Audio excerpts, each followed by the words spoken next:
Yewan Chan, and Director of Postbac and Summer Internship Program in the Office of Training and Education at the NIH. We are delighted to have you here to participate in the NIH Graduate and Professional School Fair. Today, we will kick off with a welcome from Dr. Sharon Milgram, Director of the NIH Office of Intramural Training and Education. Following that, there will be live panels on getting to medical school, getting into PhD program, and MD PhD. The day will wrap up with a mixer theme of public health, from admissions to career opportunities at 4 p.m. Eastern Time. So the virtual exhibitor sessions will be held on Tuesday through Thursday from 12 to 6 p.m. Eastern Time. A full listing of the events you can find on the program book. And whether you're in the process of applying to schools or you will apply to schools in the near future, whether you're sure what you want to do or you do not know what you want to be, I hope you will find helpful resources to navigate your needs. We are here to help you. During the day, please send us an email, oit@mail.nih.gov, if you have any questions or suggestions. So let's start the day. The event cannot be starting better than this. Dr. Sharon Milgram, the director in our office, will share with us about lessons learned through the pandemic and her 20 years in graduate education. Please join me in welcoming Dr. Milgram. Thank you, Yewan. Thank you, everyone who is here. Good morning.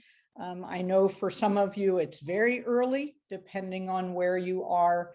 For others, maybe much later in the day. So good afternoon. I'm going to talk about lessons learned actually from the start of my educational journey through my current work. So a lot of different points in my career, especially keeping in mind the 20 plus years that I've spent running programs, whether those be for graduate students or MD, PhD students, postdocs, postbacs, you name it. And so I want to start with one lesson that I think is maybe the most important one. Because the careers that all of you are thinking about in research and in healthcare are high intensity, high knowledge careers that are long, intense journeys. And people really get burned out for a variety of reasons, some of them internal, not taking enough breaks, not paying enough attention to how you're feeling, some of them external. Harsh work environments, a lack of enough feedback, isolation as we go through our educational journey due to circumstance, the research groups are where we're working. So there are internal factors that make this very difficult, and there are external pressures put on everyone in these careers that make them very, very difficult. On top of that, we are now month 16 into a global pandemic that has just dumped tragedy and loss and grief on so many of us. Whoever imagined that we would be having a second virtual graduate school fair, potential interviews, yet another year virtually, while the vaccine situation in the United States is good, but could be better, right? We're dealing with vaccine hesitancy, vaccine deniers, people with a huge disrespect for science. Well, here there are struggles in other parts of the world. There simply are no vaccines available. So it is always a tough journey to navigate this educational process, application process, get into programs and succeed. It is always difficult. But I think doing that in the midst of what we are now experiencing is especially hard.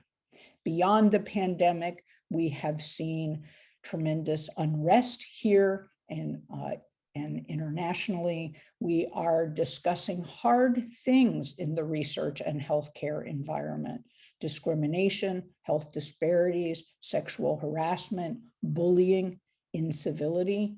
So there's a lot that makes this stressful.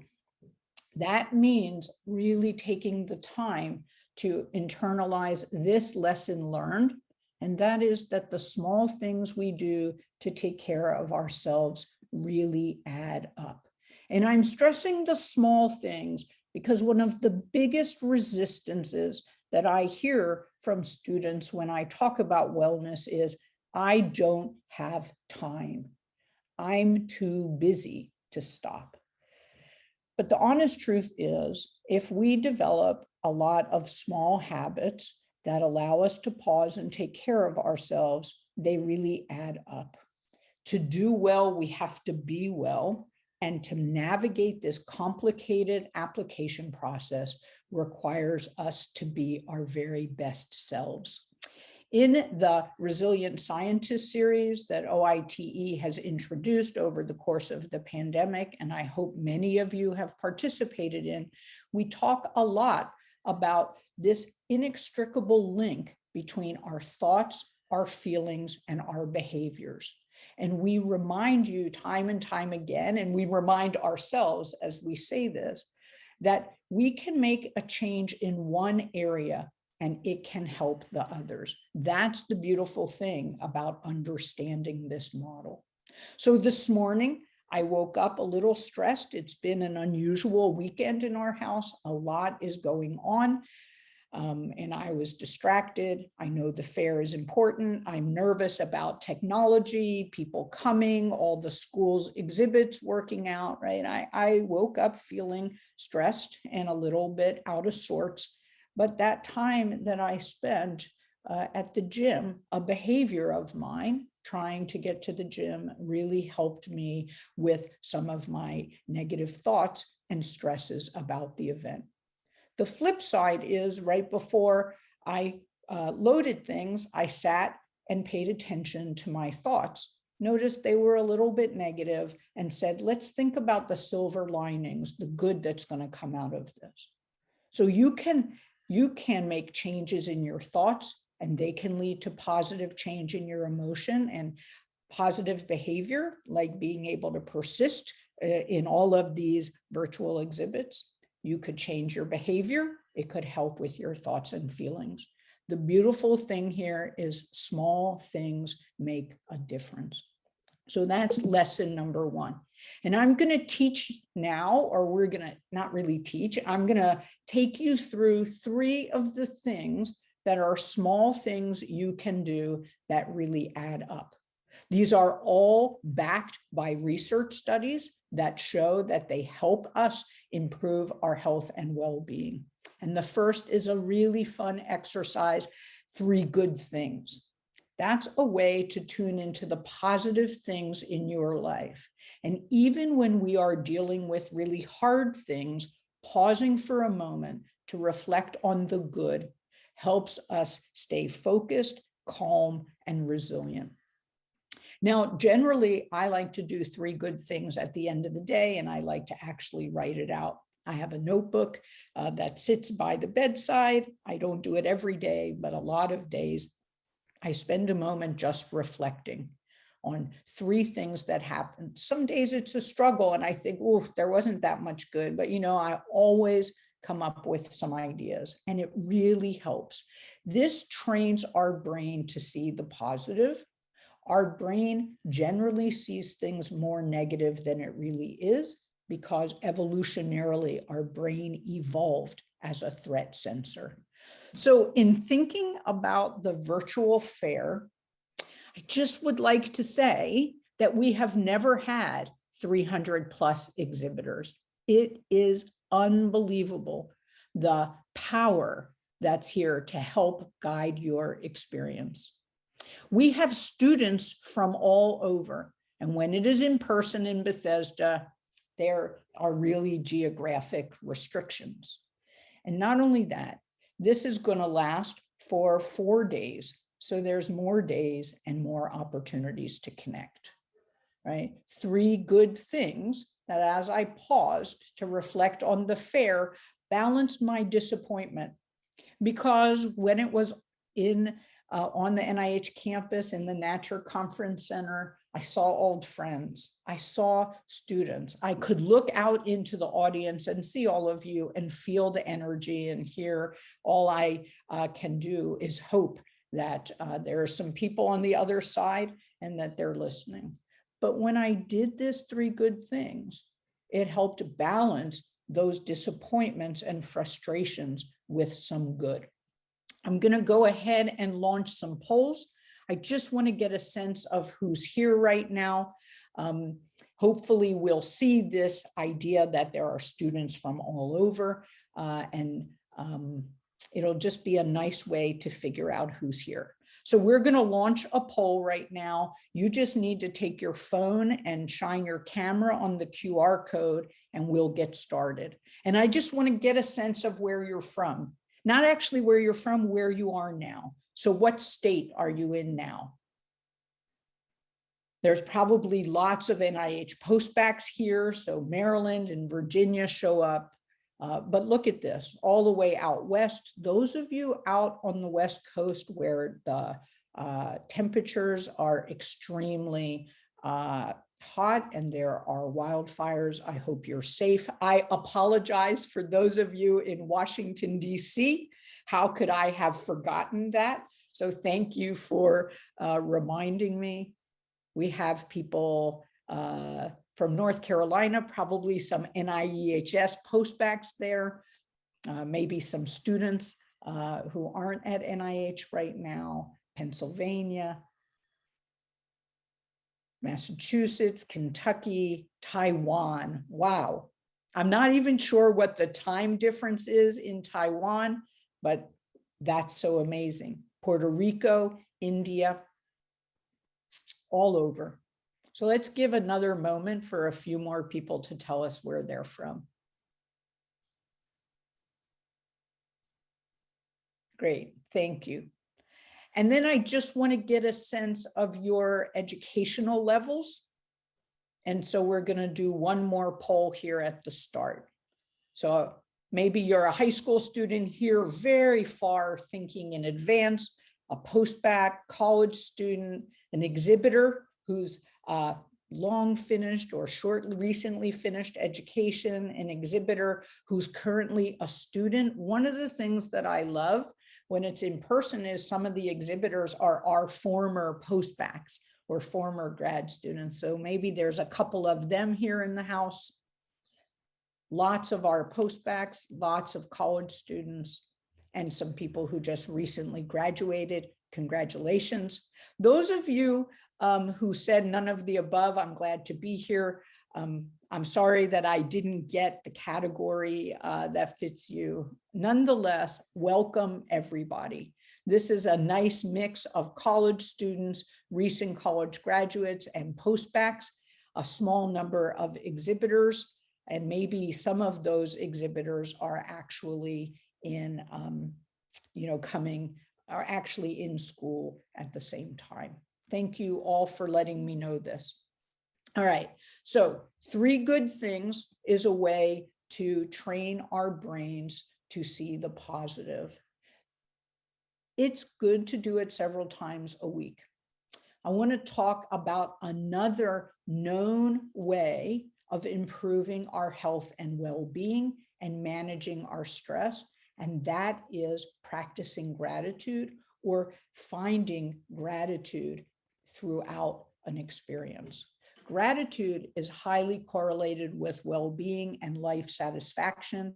When a group of students journaled about gratitude, their stress management skills and satisfaction increased much more so than when they journaled about other topics. So I'm going to take a moment here to practice gratitude, another strategy that I find very helpful. And I'm going to start by saying that I am extremely grateful to the OITE staff.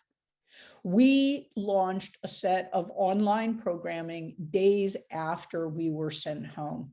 Actually, the weekend.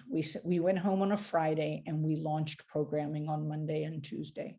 They have been so busy thinking creatively about ways to do things online. And the fact that the grad fair now has 300 plus schools really is indicative of the type of high quality work that they do. You just met Yewan for a moment at the start. I wish we could unmute all of you so that we could cheer for her.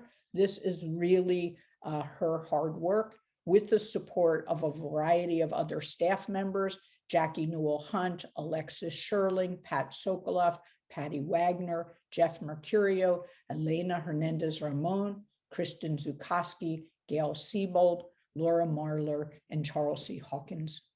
If I forgot anyone, I apologize for that.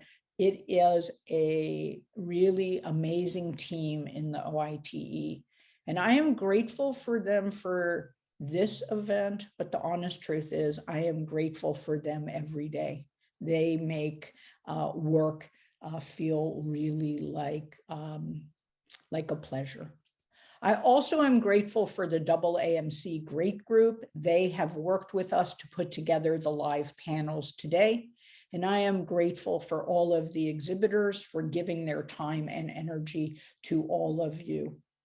We talk a lot about the importance of mentoring, and in many ways, the exhibitors are mentoring you over the next 4 days. You'll chat with them, you'll ask questions, they'll reflect on your background, help you see whether there's a good fit at that school. They might give you advice about things you might consider before you apply. They are all here to be mentors to you. They are also here to entice you to apply, but I want you to appreciate that they can both recruit you and mentor you at the same time. More than anything, I am grateful for all of the students and postbacks that are here. A lot of times when I reflect on what's right and wrong within the research and healthcare communities, you know, some of the things wrong I referred to earlier, the discrimination, the disparities, the bullying, the incivility. When I reflect on all of that, I appreciate that this generation, those of you here today, you are the people who will lead us towards a much better way of engaging with each other.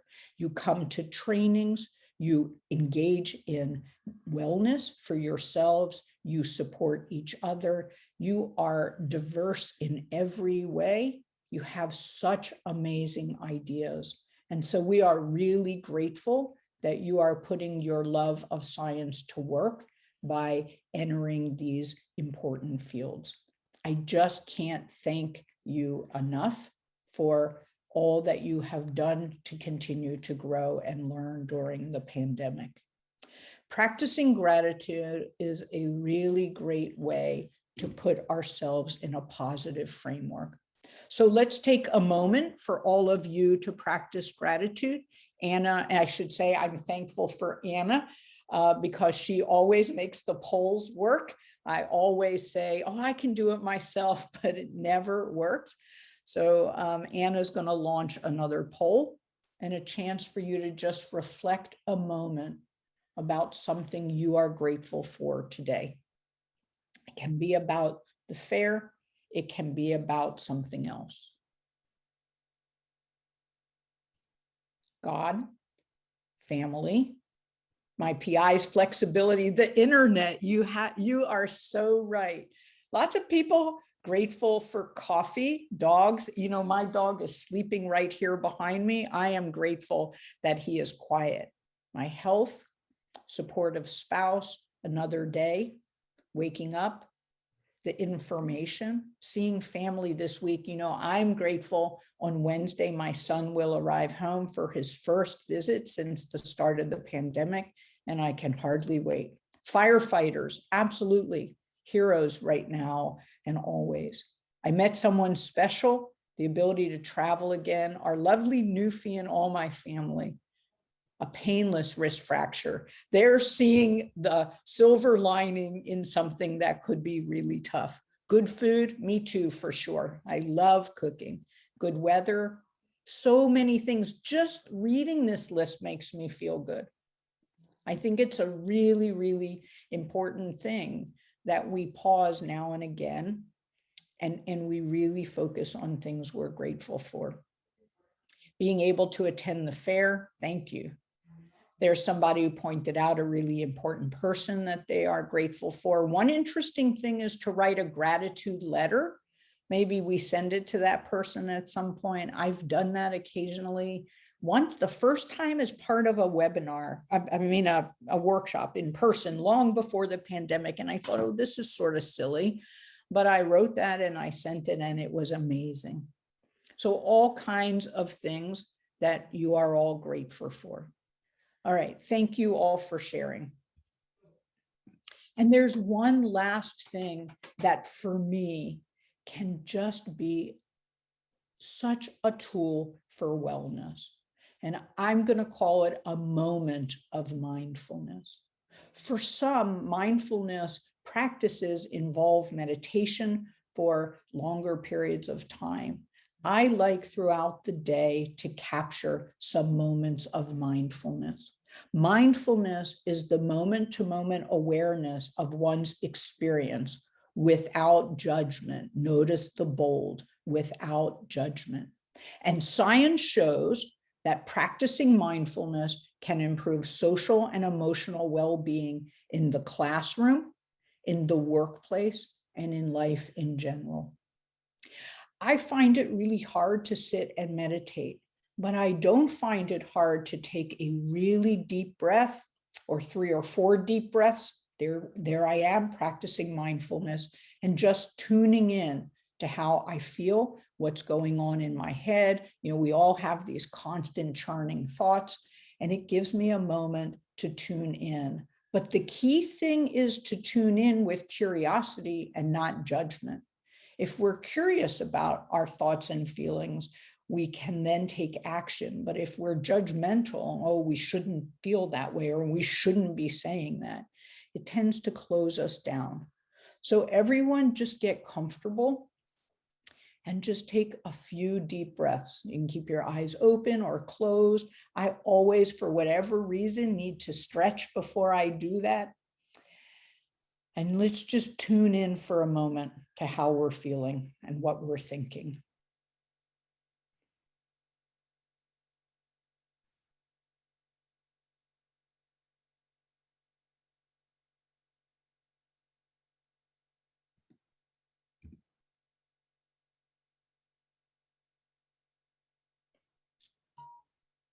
Great, thank you. And so I'd like you to pay attention, and we're going to come to this later, about some of the things that went through your mind, some of the things you noticed in your body. Are you stressed? Are you nervous? Are you excited about the fair? Are you excited and stressed? Are you distracted by other things, right? What is it that's happening for you in the moment? One of the powerful things about that is that we can work to make change, right? So if we notice we are really fatigued and overwhelmed, we can step away from the fair for a few minutes to collect ourselves. If we've noticed that we're feeling a little bit overwhelmed in the moment, we can take a deep breath, take a look at our list and say, what's my biggest priority? If we realize we're struggling between the fair and work, we can reach out to our PI and see what we can arrange so that we can focus on the fair. I think that this moment of mindfulness should happen several times throughout the day. I'm going to talk again about that, what's going on for me in the fair as we get to the end of the talk. I want to spend some moments sharing some lessons learned. And I want to start by telling you who I am. And I know that usually when people do that in workspaces, they expect things like, here's where I went to school, and here's where I did my postdoc, and here's where I worked, and here's the grants I had, right? We tend to think of ourselves first and foremost as workers. or students, but I want to spend a moment personally a little bit. So I will tell you that I am, like I already told you, my son's coming home, a mom. This is my wife, right? So I am a member of a really important family. I love sports. I love art. I love cooking. It is such an important thing for me. This is me taking cooking lessons before the pandemic. I love nature and being outdoors. I love to travel, and I love to work with kids. And these are some of the things that I am. In my work, I direct the Office of Intramural Training and Education, and I'll tell you a little bit about how I got there in some of the next few slides. But I want to make a really key point about this slide.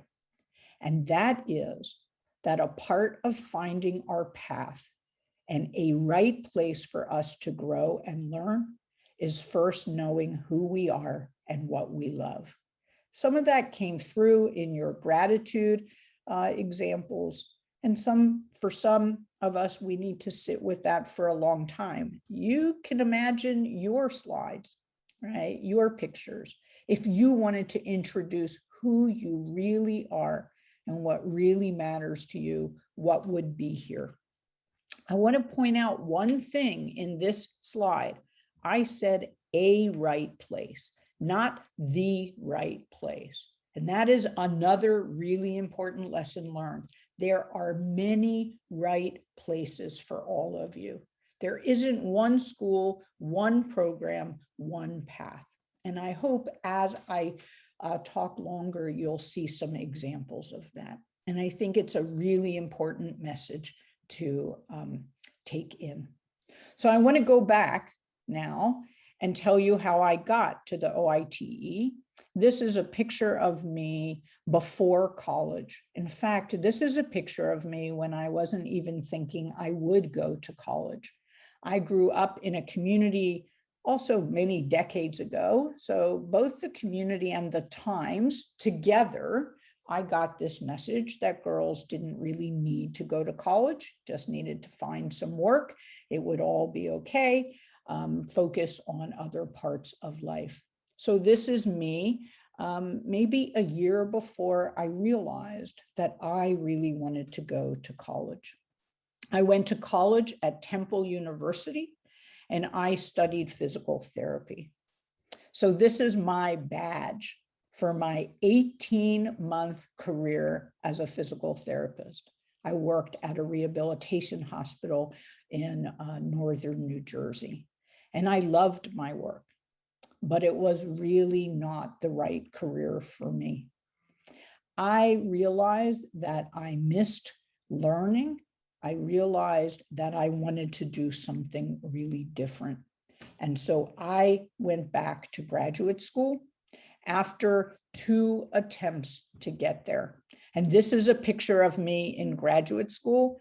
I studied pancreatic islet hormone secretion using this ugly and scary, look at those teeth, model system. This is the anglerfish. It has a tiny little fishing hook at the top of its head, and little fish see the hook and they bite at it, and the anglerfish pounces, and that's how it eats. So it's called the anglerfish. Some of you may know it as monkfish, which is what you buy it as at the store. So this is me in graduate school. After an 18-month stint as a physical therapist, a couple of really important lessons here. I chose physical therapy because I was paying attention to a lot of external influences. These are the kinds of careers that are good for women. You should do something that doesn't require additional education. You should do something flexible so that you can fit in your family and your responsibilities to your family and community.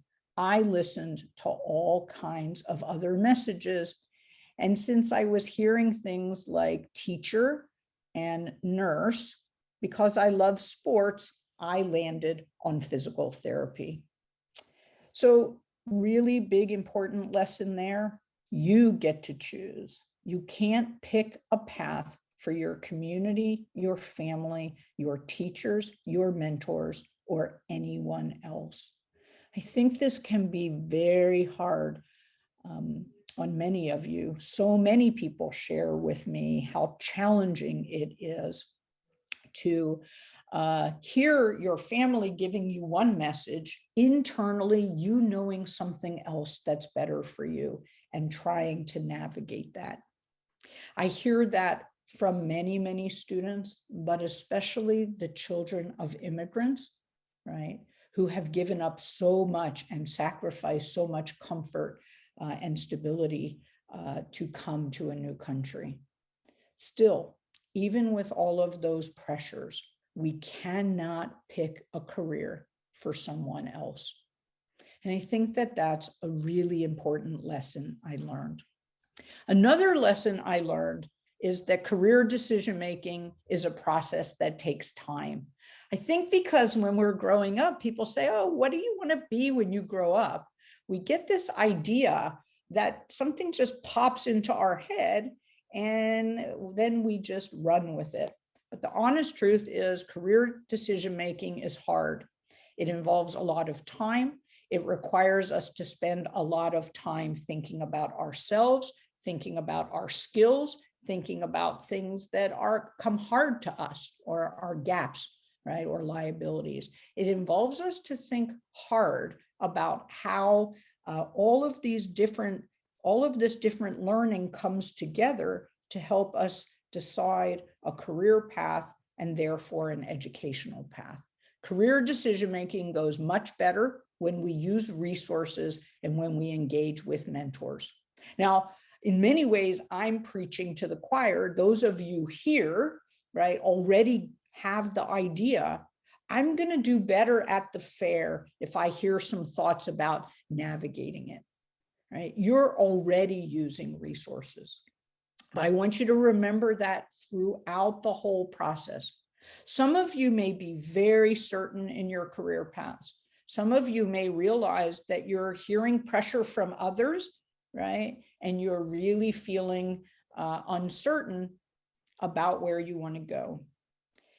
Either way, this process will go much better if you engage with mentors and use resources. For those of you sort of on a path, how do you get there faster, right? Or easier or with less stress? How do you expand your horizons as you're exploring your path? For those of you uncertain what you want to do, first of all, support that it's okay to be uncertain.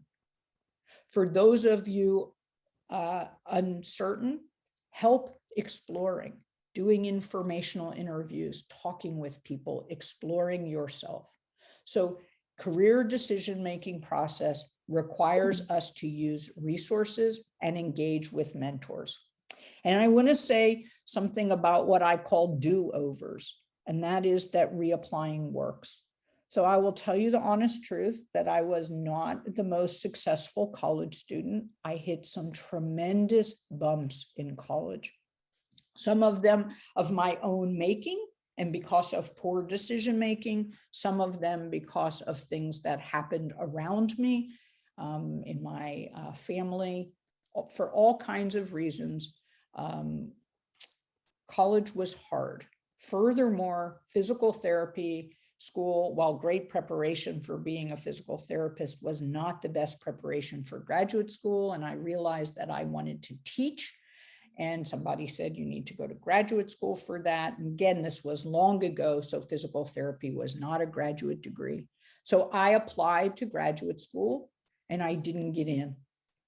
I had a lot of shame around even the poor choice in physical therapy. I had shame around my grades, which were less than stellar, around a variety of experiences. And until I dealt with all of that, and until I processed how disappointed I was that I didn't get in the first time, I wasn't ready to reapply. The amazing thing is, after taking some courses, listening to what admissions committee people had to say about my application, agreeing that I had some gaps that I needed to fill. After I went and filled them, not only did I get in, but I got in nearly everywhere I applied. So reapplying works, but you have to first deal with the sort of earthquake that happens when you don't get in. And maybe for you, if you're reapplying, your earthquake was smaller than mine, but it really hit me hard when I didn't get in, especially because I was so convinced I was doing the right thing, like many of you. So after graduate school, I decided to do a postdoc, which was really not what I was planning. My plan was to get a PhD and then return to a college of arts of allied health and to teach physical therapy. But this amazing thing happened when I was in graduate school, and that is molecular biology hit. And suddenly you could study genes, you could use molecular biology as a tool, and I was totally taken by that. So I did a postdoc in a lab at Johns Hopkins called the Neuropeptide Lab. This sort of sums up my experience in that lab. We took a trip every summer. I really, I don't swim, so going down rapids was a really scary thing to me, but I realized it was incredibly exciting and incredibly scary. And I actually think that describes a little bit that period of my career. It was incredibly exciting. It was scary to imagine what was next. I worked for a husband and wife, Betty Eiper and Dick Maines, who are now retired. They are well-known molecular biologists and endocrinologists. And that was the first time that I started to realize the power of mentoring. I had excellent mentoring as a grad student, but I don't think I paid attention to it. But one day, this guy, Fred Nucifora, knocked on the door and he said, I'm an undergrad and I'm looking for a place to do some research. And I don't know why, but somehow he landed at my bench and I agreed to mentor him. I started to realize how fun it was to do science with others, especially mentoring and developing others. But at the same time, I realized I wanted to learn molecular biology. And this guy here, whose name just escaped me this moment, mentored me. This was a long time ago. And so this lesson learned was really the power of mentoring and the power of collaboration. But there's another really interesting thing about this, and that is that sometimes we have no idea where we are heading, and we expect things to turn out one way and they turn out another way. So my plan was to put off my job in a physical therapy school for just a little bit of time, learn some molecular biology, and then find a school with a physical therapy department who wanted to hire me to do some research and to teach physical therapy students. But my work got more and more and more and more molecular. And when I started looking for jobs, people in physical therapy schools were not very interested because my work had gotten so molecular and so far away from that discipline that they could never imagine how it would fit. And so when I was looking for jobs, I didn't get jobs teaching physical therapy, but I was quite successful in landing a job to run a research group at UNC Chapel Hill. So I went from Baltimore to North Carolina. These are pictures from my very first lab. This ultracentrifuge, some of you may have used. Back in 1991, this was like cutting edge. I literally hugged this when it was installed in my lab.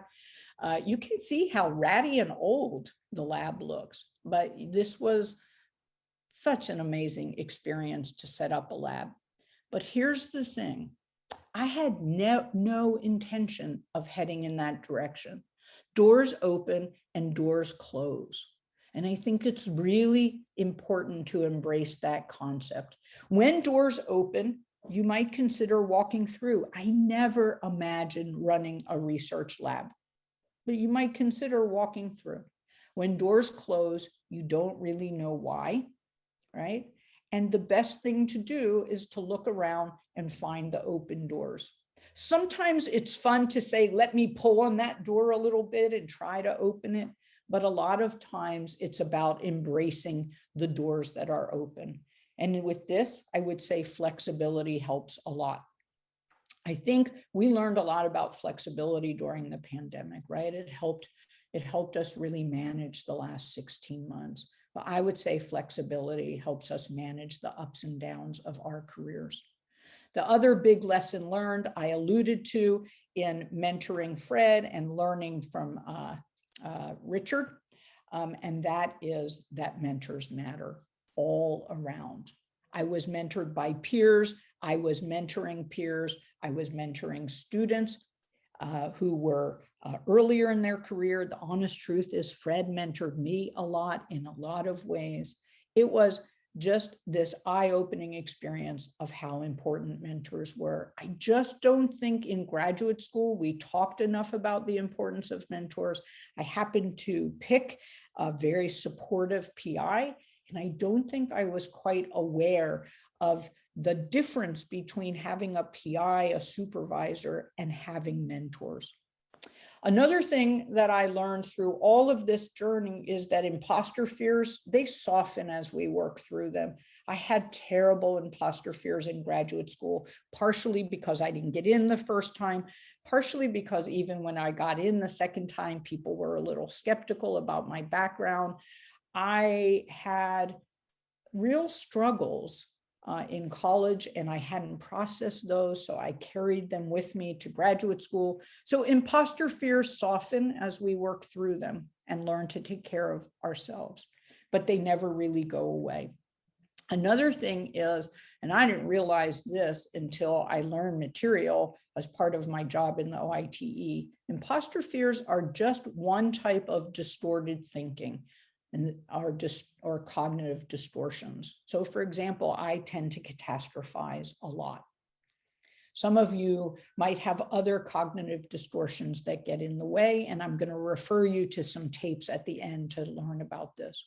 But imposter fears and cognitive distortions, as we learn to work with them and learn to take care of ourselves, they soften, but they never get in the way. They never go away. And they get in the way most when the stakes are high. So for all of you preparing to apply, the stakes are high.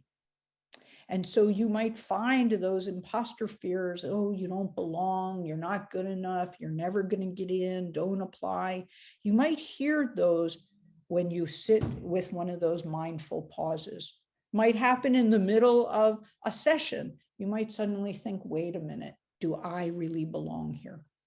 So that's another important one. We have to learn about imposter fears and cognitive distortions, and we have to be aware that they always can hold us back a little bit unless we work to make sure that doesn't happen.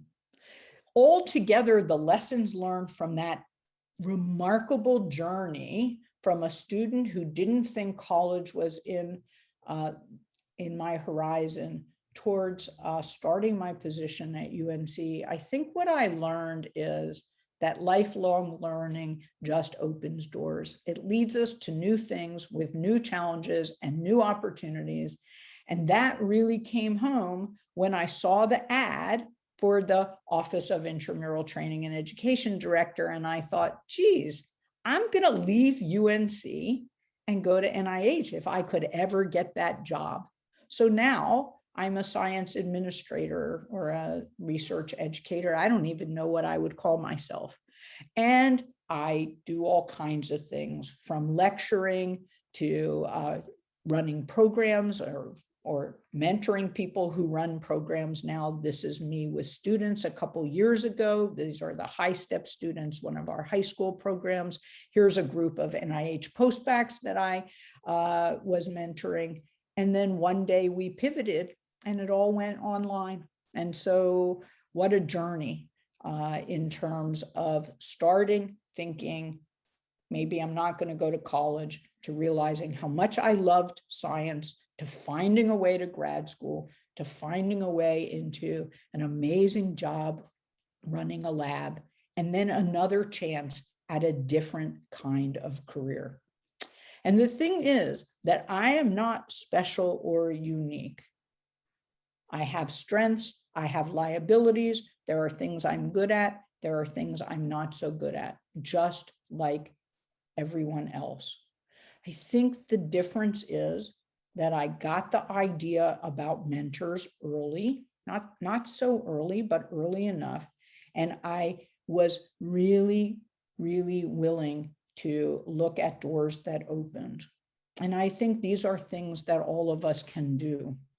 I think that we have these rigid ideas about careers because that's how storybooks show them. And because generally when people give talks and focus on their careers, they hit the highlights, not the lowlights. So one last bit of lessons learned, and I'm going to pivot and talk a little bit about the FAIR. The first one is in each of these jobs, a part of it was finding for me what my foundational strengths, those things, not to say I don't have to work at them, but there are things that come somewhat easily, improve with work, with effort, and really help. And for me, these are things like directness, flexibility, optimism, humor. I am very okay with redos. After I got into grad school, I realized finally let go of why did it matter that it was the second time around? I just needed to seize the opportunity and lifelong learning. You all have foundational strengths. One thing to appreciate is that strengths overused become liabilities. So flexibility is a good thing, but when we're too flexible and we don't finish our essay and submit it on time for the application deadline, then flexibility became a liability. So a key thing, strengths overused become liabilities. I like everything about my work more when I set boundaries, flexible boundaries, but still boundaries, and take care of myself. I know we send you a message that you just have to work hard, but it is a terrible message that we are sending. We are wrong about that. People who take care of themselves do much better. To do this, I really had to deal first with some old baggage and shame. It wasn't fun. It took work. That involves paying a lot of attention to your mental health. That involves reaching out to therapists and counselors when needed. A lot of us have had real bumps along the way, and we need to process those bumps. One of the things that I'm most proud of in my career are the many collaborations that I set up. And establishing successful collaborations and being the boss or running a group or an office for that matter is much more about relationship management than it is science or subject matter. I know we tend to focus on what am I going to learn at that school or in that job or as I move through the application process. We should focus a lot more on other things beside the subject matter, because in the long term, to be successful, we need to understand how to engage in relationships, collaborations, deal with conflict, how to be open to diverse opinions, how to see our own biases, our own issues. And now I like to say to myself, it's much easier to blame things on others. Blame and complain. I think I can do that pretty well at times. But the honest truth is it's almost always more helpful to look at myself and my role. So that's another big lesson learned. And that leads me to the final one. It really encapsulates all of these, and that is that emotional intelligence, or the ability to manage ourselves and manage ourselves in relationship with others, it builds with time, effort, and practice. I wish I had much more training in this early in my career, and I wish I had started to appreciate that and focus on it earlier. So find schools and find programs that give you opportunities to grow and learn. A model to think about is where you are now and then where you want to go. And there are really two things to keep in mind as that happens. And the first is mentors and learning communities. We do not get there alone. So using resources, talking with mentors, showing up at the panels today, going to the exhibits, following up with people, finding mentors at your school. This is a big part of getting from A to B. But another part is pausing and saying, what about my internal landscape? What about my mental health, my emotional health, my confidence, how imposter fears get in my way? What is my internal landscape? And on top of that, what are the foundational strengths that I can use to propel myself forward? So I just want to take a minute to give you all a chance to think a little bit about your foundational strengths. So Anna's going to launch one last poll. What is something or a few somethings that you think are your foundational strengths? If you notice, they don't apply to any of those different careers. They apply to all kinds of things in my life and work. Tenacity, hardworking, drive, resilience, ambition, grit, organized, determined, optimistic.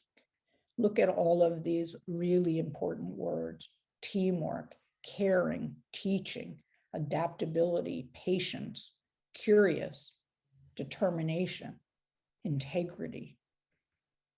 I mean, these are such strengths to build on. And these are the skills that we need within healthcare and research organizations. The nice thing about thinking about our foundational strengths is we also can reflect a little bit. So how can I cultivate it more? How can I use these? When do they get in my way? Sometimes we get so attached to them, like people interpret resilience as never giving up, or tenacity. No matter what, I will give up. A big strength is knowing when to let go and say, I'm going to open another door instead, right? So spending time on foundational strengths is a really important part of this. It also gives you a chance to feel good. And I think we need to feel good as we enter an application process. Great. Next slide, please. So I want to put all of that together and just reflect for a moment on finding a right program. That's really key. You will develop your emotional intelligence, find quality mentors, be engaged in learning communities when you find the right program. And again, notice I said a right program, not the right program.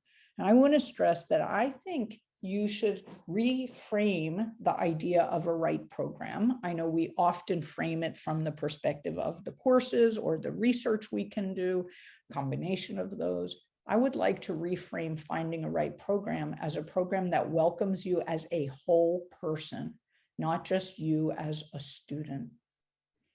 A program that offers you resources to help you thrive, professional development, career resources, resources for your wellness and resilience, support for student-led activities. What we have learned during the pandemic is that supportive mentors and supportive programs really are protective. The honest truth is we learned that before. When we look at the mental health of PhD graduate students, we see alarming data, 6-fold higher rates of anxiety and depression.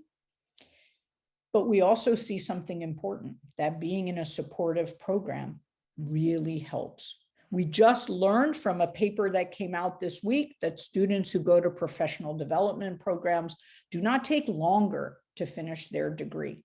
They just finish their degree with career information that's really helpful, right? There's a positive to taking the time. So finding a right program is finding one that sees you as a whole being. Take a moment now beyond the subject, beyond I'm worried about this course or that course, this type of medical school program or that type. Think about what really matters to you. Maybe it's being in a certain part of the country. Maybe it's an opportunity to be part of a diverse community. Maybe it's being in a place where you can find access easily to halal food. Think about all of the things that really matter to you, and let's just get a few of them on the table. So one last poll here.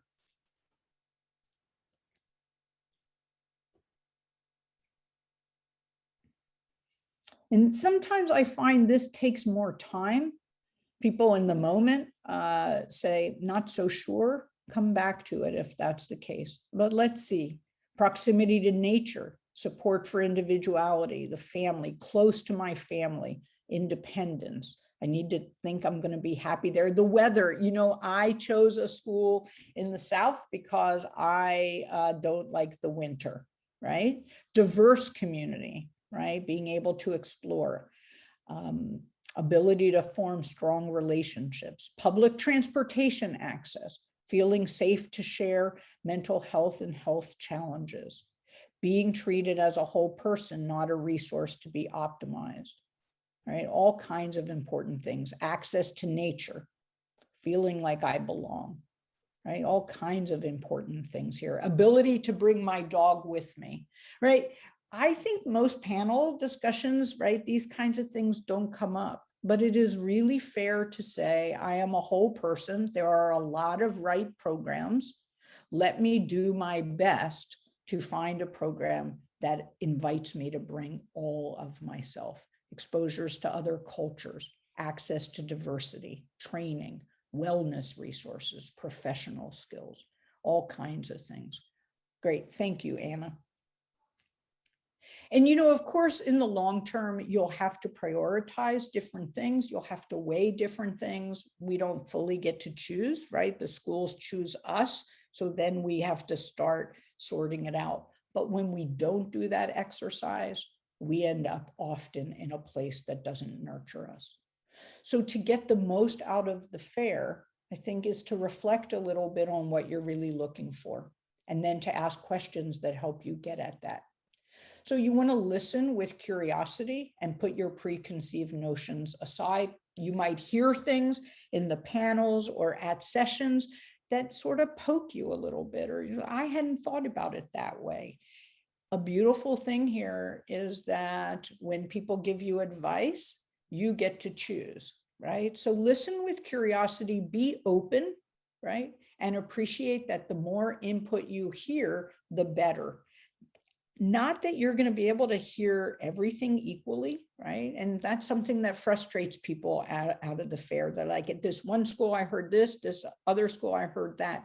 That's a part of it, right? It's hearing different things and sort of shifting through it ourselves.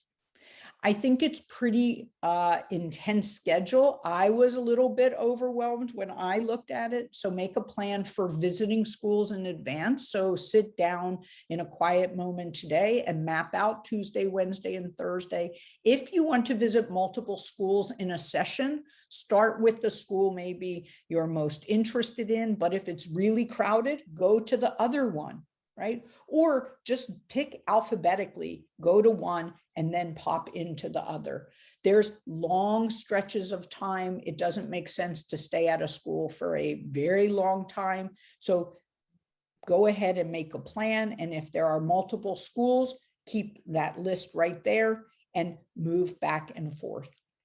I encourage you to stretch and pick some schools that are not currently on your list. Maybe one of you who said being near nature, pick some schools in beautiful areas that you hadn't thought about, just because maybe you're going to find the right educational fit and what you already were looking at. Maybe it's geographic. You'd really love to be on the West Coast. Just go to some schools, even if they weren't on your list. So many years, a student tells me, I cannot believe it. I learned about a school. I never thought about it. It's perfect. I'm applying. Prepare questions in advance. You want some general questions, but you might have some questions about you or things that matter to you. So prepare those in advance. Be assertive in getting your questions answered, right? So these are going to be in virtual spaces. You're going to need to raise your hand or put your question in the chat and say, I really, here's my question, but also appreciate that others have questions too. So don't dominate. A beautiful thing about letting others ask questions is they might ask something different than you. and it might trigger something for you that helps you get the most out of the experience. There are likely to be lapses in self-confidence, lapses in energy. It is very tiring to do all of this by Zoom. So have some strategies for dealing with your fatigue or your lapses in confidence, your imposter fears. Phone a friend or a mentor, right? Or email somebody and say, I could use a little pick-me-up, maybe a mantra, right? It doesn't have to be perfect. They're here to recruit me. They're here to help. They want me to succeed. Or some mindful deep breaths, right? You're just going to pause, take a break, snacks, right? That can make a big difference. Stretching, getting up and stretching. If you hear a lot of internal self-talk that's self-defeating, talk back to it. Not helpful now. I'm going to park those imposter fears in the corner and enjoy myself for a moment. Talk back to them. And then finally, people are very excited to talk with you. Follow up with more questions. If you think you didn't get to talk enough about your specific situation, say I met you at the fair and I'd really like to talk. Applying to graduate school can be very, very expensive. You can ask people about fee waivers. Go ahead and follow up with anything that really matters to you. So I want you to just end by thinking about some things at the fair that really excite you so that we exit this with some positive energy. And then I want to end with one parting lesson learned. And I have learned this lesson so many times, not only for myself, but from many, many others. And that is, to do well, we have to be well. There are many, many resources available to help you learn about resilience from the perspective of science and healthcare. The OITE YouTube channel has a variety of webinars. The Resilient Scientist series will launch again this fall. One of the most common things graduate students and MD, PhD students tell us is, I wish I had heard this earlier. There are PIs and postdocs who tell us the same. So try to come. If you are not at NIH and you want to know about our activities, you can join our OITE info list, and you can follow me on Twitter and Instagram for reminders and tips and tricks. I want to ask you to come even if you think, oh, I got this covered, because to treat others well, we have to be well ourselves. And to deal with all of the hard things we have to deal with to improve our communities means working together. So I am available to answer questions. You can send me an email at sharon.milgram@nih.gov. You can also email oite@nih.gov. We are here for you over the next 4 days and actually beyond. It is a pleasure to welcome you to the 2021 NIH Graduate and Professional School Fair. I don't know where the fair will be next year, in Bethesda, partially in the ether, in the internet, but we will continue to engage with you, and we look forward to seeing you virtually and in person. Thank you all very much.